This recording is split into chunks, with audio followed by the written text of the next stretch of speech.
ஒன்று உபரி நீர் நிறைவேற்றணும், 2 பக்ராபியாஸ் மேலாண்மை ஆணையம் MBMBM அது மாதிரி ஒரு ஆணையத்தை அமைக்கணுங்கிறது 2. 3வது ராசி மணல்ல தமிழ்நாடு அரசு அணை கட்டணும். வெளிகுண்டுல இருந்து மேலே, வெளிகுண்டுக்கு மேலே, மேகதாட்டுக்கு கீழே. இதை நான் முன்பு பெண்ணாகர சட்டமன்ற உறுப்பினர் நேரத்தில் கோரிக்கை வச்சேன். அதுக்கு பிறகு கிடப்புல போட்டாச்சு. இப்போ இந்த ராசி மணல்ல அணை கட்டுறதுக்கு உண்டான குன்றுகள், நல்ல அணை கட்டுறதுக்கு உண்டான வாய்ப்பு இருக்கு. இந்த அணை கட்டினோம்னா 75 TMC தண்ணீரை தேக்கி வைக்க முடியும்.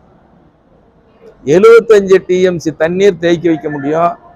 அது தருமபுரி மாவட்டத்துக்கு பயன்படும். பக்கத்தில் கிருஷ்ணகிரி மாவட்டம், திருப்பத்தூர், திருவண்ணாமலை, வேலூர், கீழே விழுப்புரம், கடலூர் வரைக்கும் பயன்படும். இது மிக முக்கியமான திட்டம்.